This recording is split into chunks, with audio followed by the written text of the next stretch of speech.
Because on behalf of Obodoukwu clan, we ask them to have Jesus. Amen. Because he did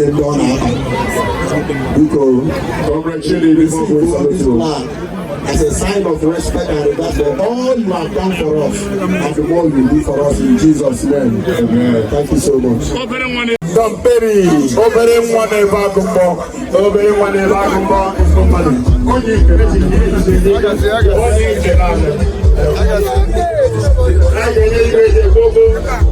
yes.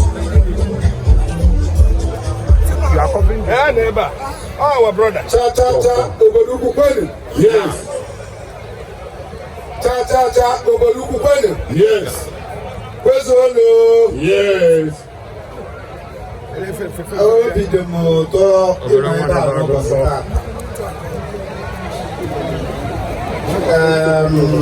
Atuwa nani. Maroje sebe sana. Ofori kaziga beria. So atuwa kwa nyara sima. Kaziga no. Sebe sibu no. It's a great joy to see something like this. We appreciate the little things we try to do. We have not done much. There were so many things that is coming to Obodoukwu, which is greater. We believe. In Jesus' name. Amen. I make a level everybody, starting from Obere, no chair bidoro, one must be spent time wherever. Negudo Obodoukwu, how Obodoukwu Garefu.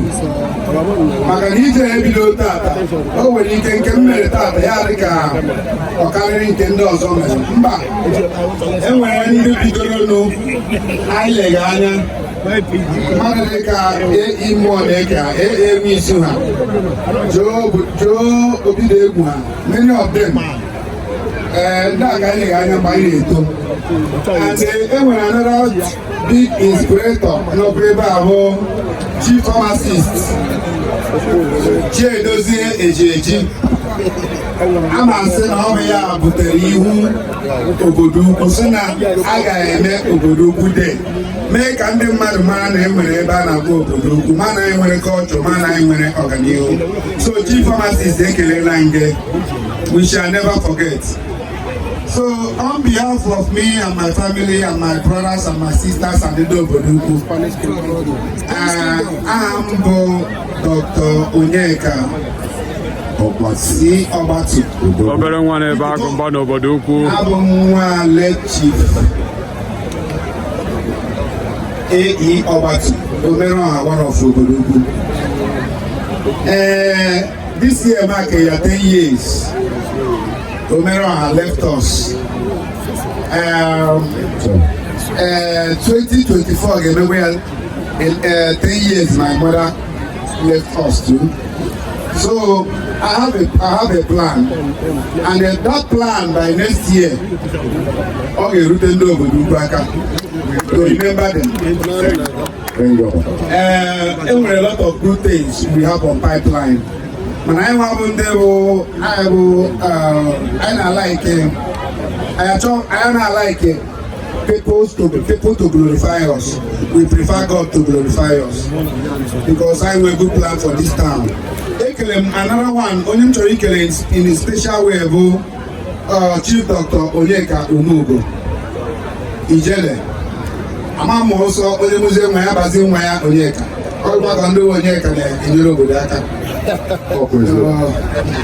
So I'll make it in a special way for the work he has done. Our own, we have started our own. The first one I made apply in NDDC didn't work. Manankeram na in progress. So we can one teacher here. Chineke 8 kilometers na fight for Obodoukwu for past 3 years. All work. Obodoukwu ni let teacher go ni teacher. So Chineke mena here but I work na Jesus. Amen. So ndo me organize Obodoukwu Day this year. Especially our president, and everybody. I appreciate you all. But one promise I have for you is that Ebo Obodoukwu na-aga Teraka. And can we pin your draw Obodoukwu back? Let us move forward in Jesus' mighty name. Amen. God bless you all.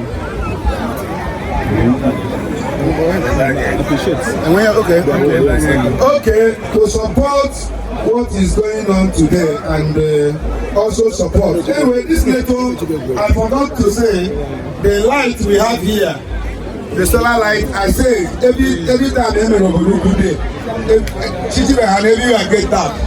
Why can't we put light so that people can stay till late hour?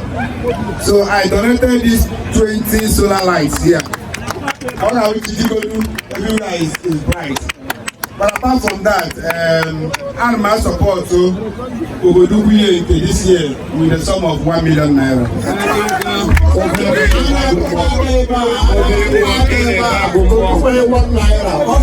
Because on behalf of Obodoukwu clan, we ask them to address the Jesus. Amen.